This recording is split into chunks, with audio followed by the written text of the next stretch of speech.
rijden nu dus op Sand Hill Road. Dit is dus de weg waar al het geld zit. Nou, dat verwacht je niet aan hoe het eruit ziet. Maar dit is dus de beroemde straat waar het allemaal om draait.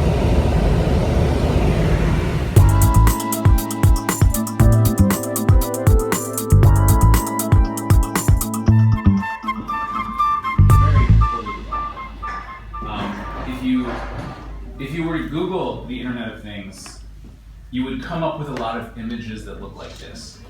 And these images conjure up the feeling of, the correct feeling of sort of physical devices being connected to the internet.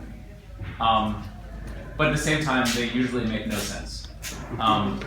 Why is the plane connected to the toaster? Like, they don't have any, those two devices will never have any reason to talk to one another. What the Internet of Things is not is a random collection of physical things that all obviously have value when they're connected to the internet.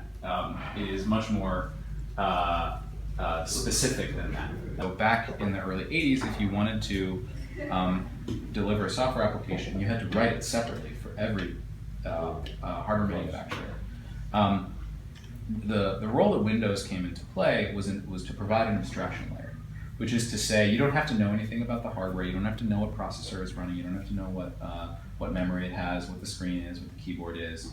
You just write your software for Windows and it will work for all of these computers. Android solved the same problem for smartphones. This early smartphone industry had exactly the same problem where you had to write your software for this device and that device, and the software quality was awful, right? And then iOS, Apple did it themselves just for themselves.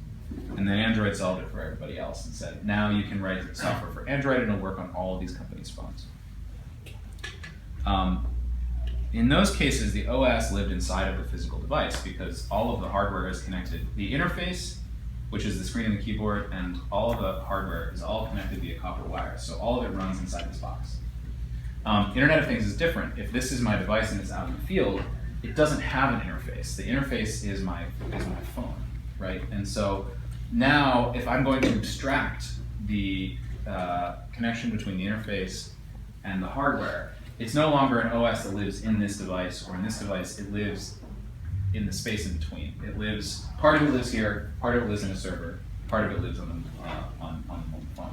And the end result of that is a distributed operating system. An operating system that lives in multiple places. And that's what we built. Wat ik hier heel opvallend vind, en dat blijkt ook wel uit het programma, is toch de mate van ICT in de maakindustrie, in de industrie überhaupt. Historisch vanuit het ACT zijn we toch meer gefocust aan de harde kant van het geheel, dat wat je op je teentjes kan laten vallen.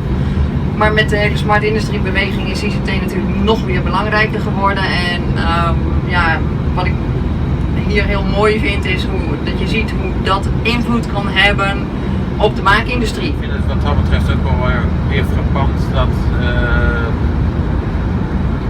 het hier in Amerika twee gezichten heeft. Een mooi voorbeeld van gisteren dat Mike aangaf, er gebeurt hier heel veel. Maar het banksysteem dat gaat nog steeds met checks. En dat zie ik bij ons in de industrie ook wel. Als je kijkt naar machines, dat is nog een beetje het ontwerp uit Jaak Kruik. En dan denk je van het heeft, enerzijds zijn ze heel innovatief, anderzijds ook heel conservatief. Het verkopen van het idee dat wel een van de belangrijkste dingen is bij die Amerikanen. Misschien hebben we, zoals net ook zijn geweest, wat zit daar in dat gebouw? Er zitten geen techneuten, maar er zitten dus verkopende techneuten. Want ze kunnen dus allemaal het idee heel goed verkopen. En als de vraag of het daadwerkelijk zo goed is als ze dat zeggen, maar als ze luisteren lijkt het er wel op. Niet zozeer direct ideeën opdoen van kijk zo moet het, maar wel de inspiratie om te kijken van als je het dus van die kant bekijkt, dan kunnen we misschien een eind komen. En wat dat betreft heb ik al een hoop dingen gezien die in ieder geval op een andere manier aangevlogen worden en waarvan wij in ieder geval op zijn minst wat van kunnen leren. Maar wat je wel ziet, vind ik, is dat het lijkt alsof het hier meer een marktplaats is, waarbij al het geld hier naartoe komt, maar ook alle mensen die dat geld willen hebben hier naartoe komen. En dat klaarblijkelijk het echte ontwikkelen van die start-ups buiten deze area gebeurt. Omdat het gewoon niet met het betalen is.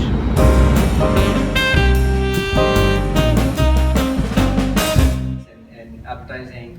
So we said, okay, you know what, we would launch a simple group. And so we launched this group just 2 years back. Right now we have like over 3,000 members, and they come from 140 countries.